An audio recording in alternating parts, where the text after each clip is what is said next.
Guys क्या हो, अगर आप एक ऐसे स्कूल में पढ़ते हो जिसमें कुछ नॉन पढ़ाती होती है और आपके लिए वो सब कुछ नॉर्मल होता है क्योंकि आप बहुत ज़्यादा दिनों से उस स्कूल में पढ़ते हो, लेकिन आपको एक चीज़ के बारे में पता नहीं होता कि वहाँ पे एक नन रहती थी जिसने सुसाइड कर ली थी।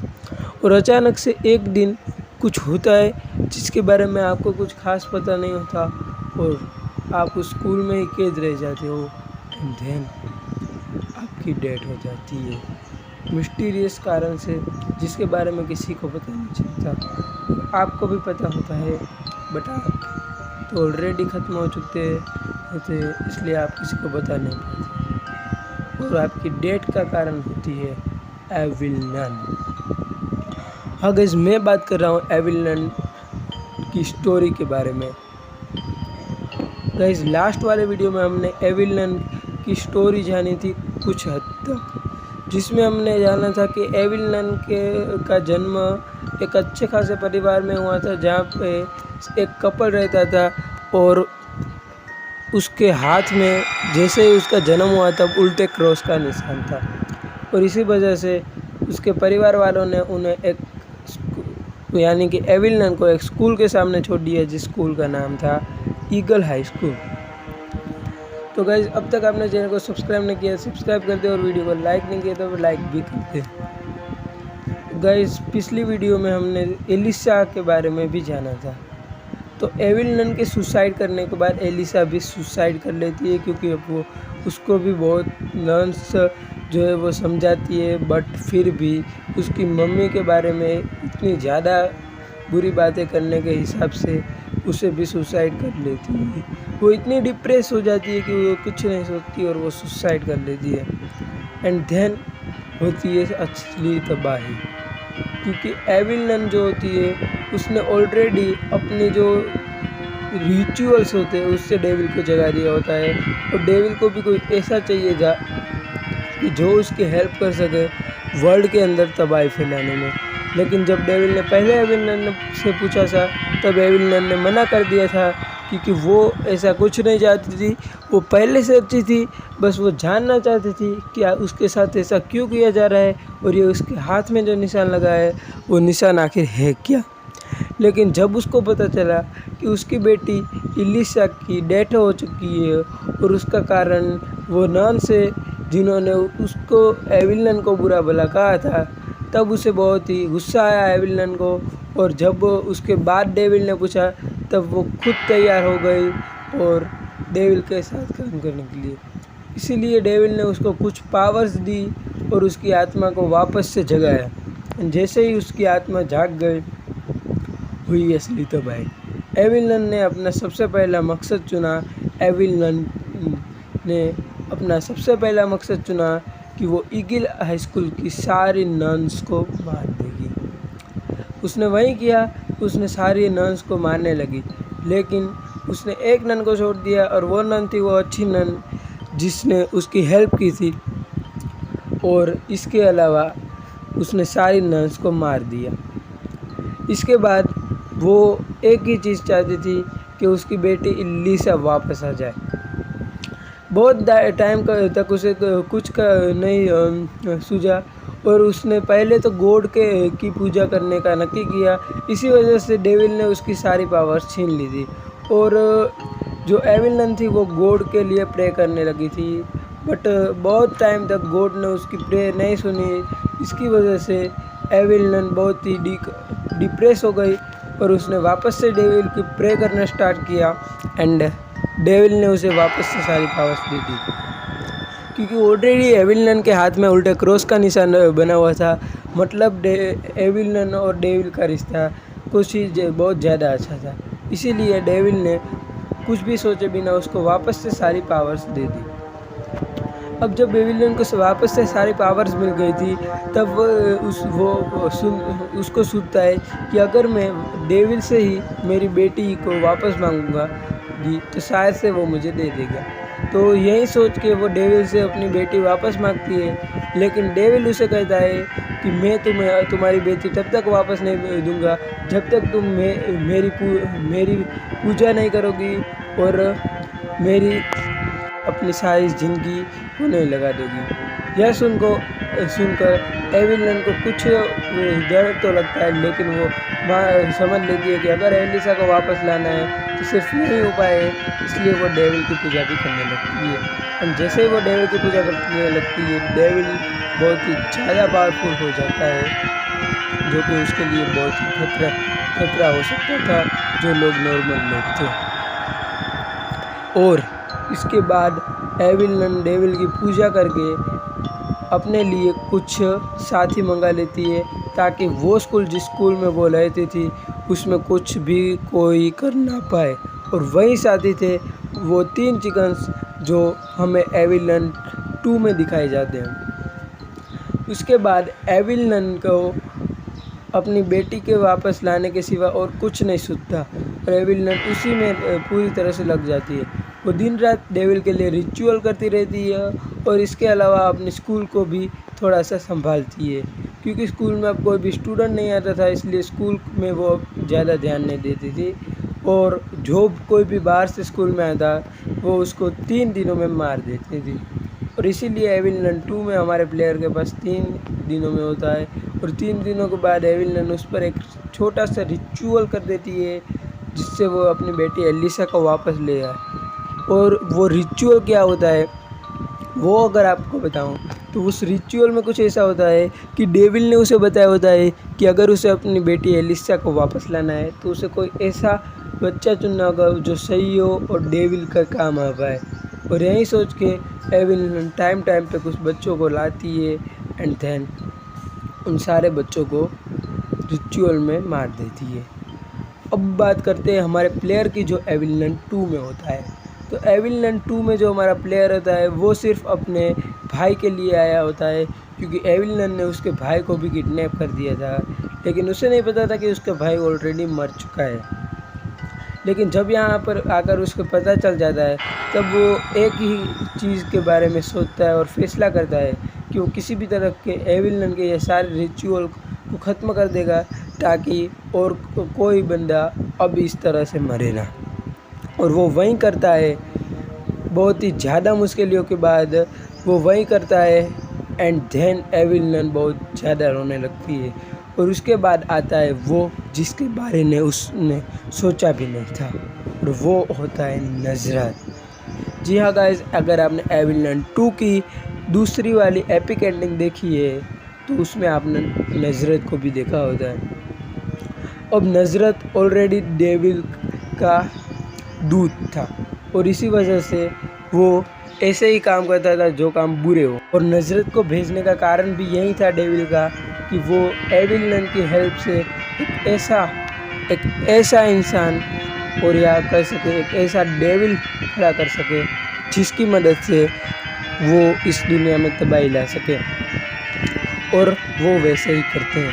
नज़रत एविलन को ऐसा करके बेवकूफ़ बनाता है कि वो उसकी बेटी एलिसा को वापस ले रहेगा, और उसकी जगह वो एलिसा की जगह एविलन को आइसक्रीम 4, जिसके बारे में आपने अगर एविलन के वेबसाइट पे जाके देखा होगा तो केपलरियंस ने बताया होगा कि एविलन आइसक्रीम 4 की माँ थी और रोड्स फादर के। ओके, तो यही होता है आइसक्रीम 4 की जन्म की स्टोरी। उसके बारे में मैं करूँगा आपको बाद में एक्सप्लेन। आज की स्टोरी है एविलन की, तो मैं इसमें आपको ज़्यादा करता हूँ।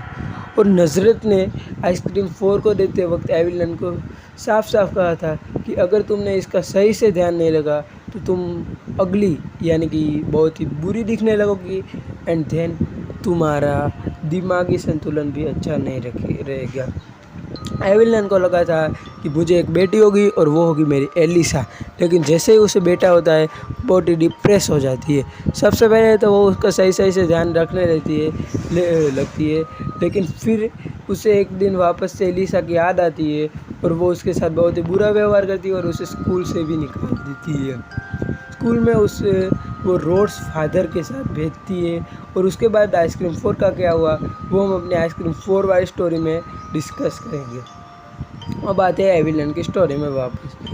वहाँ उसे भेजने के बाद नज़रत बहुत ही गुस्सा हो जाता है, वो वापस से एविलन के पास आता है और वो उससे अगली बना देता है और उसका दिमागी संतुलन भी ख़राब हो जाता है। लेकिन अगर वो उसे वहीं स्कूल में रखता तो बहुत दिक्कत हो सकती थी, क्योंकि उसे वापस से सब कुछ याद आ सकता था।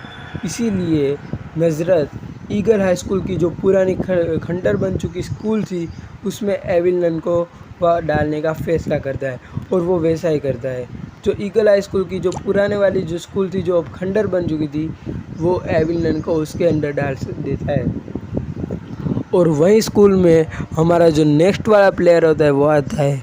अब यहाँ पे ईगल हाई स्कूल वाली पुरानी वाली स्कूल में आने के बाद एविलन का दिमागी संतुलन पूरा बिगड़ चुका होता है, लेकिन अभी भी एविलन के साथ वो अच्छी गुड नन होती है जिसे एविलन ने जिंदा छोड़ दिया था। और उसी वजह से सिर्फ और सिर्फ उसी वजह से एविलन को एक छोटी सी हेल्प मिल जाती है और वो कुछ समझने लगती है। एविलन भी उसको कुछ नहीं करती क्योंकि उसे कुछ याद तो नहीं था, लेकिन उसे इतना पता था कि वो उसके लिए फ्रेंडली है एंड एविलन उसे कुछ नहीं करती।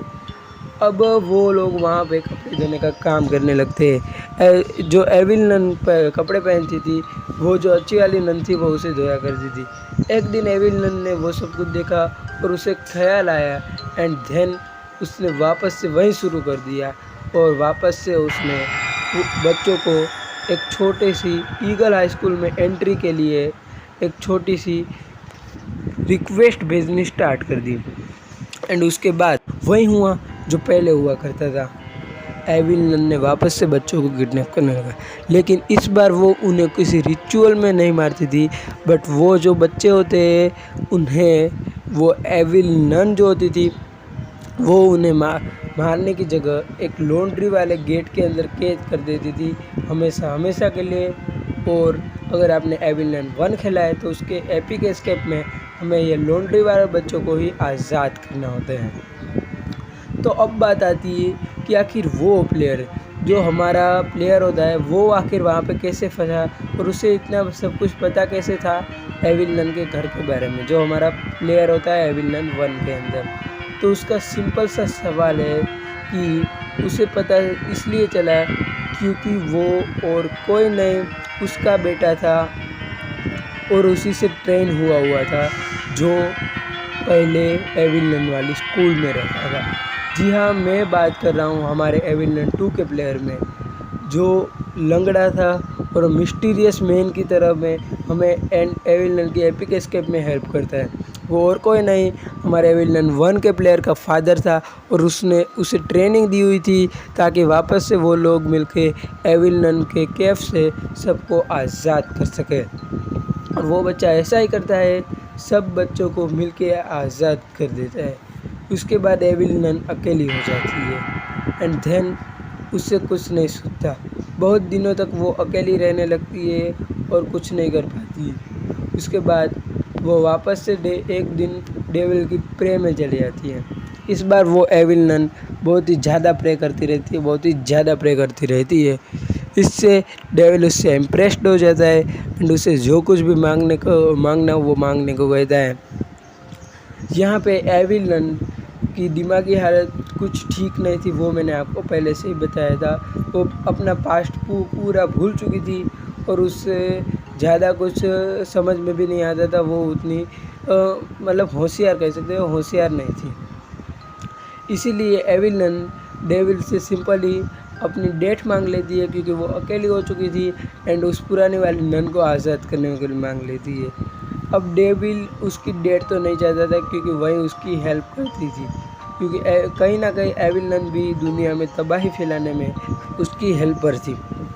इसलिए डेविल उसका दूसरा कोई उपाय निकालने के बारे में सोचता है। डेविल उससे कहता है कि ठीक है, जैसा तुम चाहो, मैं तुम्हें फिर बता दूंगा कि तुम्हें क्या करना है। और बहुत दिनों के बाद वापस से डेविल प्रकट होता है। वो कहता है कि मैंने फैसला किया है कि मैं तुम्हें पुरानी याददाश्त वापस कर दूंगा। यहाँ पे जो हमारी एविलन बोलती है यार कैसी पुरानी याददाश्त, मैं तो यहीं रहती हूँ और यहीं जीती हूँ। तब डेविल अपने मैजिक से उसे सारी पुरानी याददाश्त वापस कर देता है और एविलन को नज़रत के धोखे वगैरह के बारे में याद आ जाता है। अब वापस से एविलन का सिर्फ और सिर्फ एक ही मकसद होता है, एलिसा को वापस लाना। और इसके बाद एविलन का क्या होता है वो कोई नहीं जानता। अब गाइस बात करते हैं एलिसा की, क्या आखिर एलिसा के साथ क्या हुआ और हमारे एविलन 2 का जो प्लेयर था वो ऐसा क्यों बोल रहा था कि उसने इससे पहले भी एलिसा को कहीं देखा है। तो वहाँ मैं आपको बता दूँ कि एलिसा मरी नहीं थी, उसे वो सिर्फ सुसाइड करने के बारे में सोचती है जाती है, लेकिन हमारा वाला जो प्लेयर होता है वो उसे ज़िंदा बचा लेता है। लेकिन यहाँ पे डेविल को एक आइडिया आ जाता है और वो एविलन के पास ऐसी खबर पहुँचा देती है कि एलिसा मरी है। और जब एविलन जहाँ देखने जाती है कि क्या मेरी बेटी जिंदा है, वहाँ एलिसा नहीं होती, क्योंकि जो हमारा प्लेयर होता है उसने एलिसा को बचाकर अपने घर रख लिया था, क्योंकि वो ईगल हाई स्कूल में नहीं पढ़ता था, वो अलग पढ़ता था। और जब एलिसा ने उसको अपनी स्टोरी बताई देन उससे एलिसा पे दया आ गई और उसने उसको अपने घर रख लिया। इसलिए जब एविलन चेक करने जाती है कि क्या मेरी बेटी ज़िंदा है, वहाँ पे नहीं मिलती। और इसीलिए एविलन 2 में जब एलिसा के फ़ोटोज़ देखता है हमारा जो प्लेयर, तब वो सोचता है कि जी हाँ, इस एलिसा को मैंने कहीं और देखा है। और इसी कारण है कि एविलन के इतने सारे रिचुअल के बाद भी उसे सही लड़का नहीं मिलता एलिसा को ज़िंदा करने के लिए, क्योंकि एलिसा ऑलरेडी ज़िंदा थी। तो गाइस यहीं पे हमारा वीडियो को करते हैं एंड। अगर आपको ये वीडियो पसंद आया हो तो लाइक कर देना, चैनल को सब्सक्राइब करते देना। तब तक के लिए बाय, मिलते हैं अगले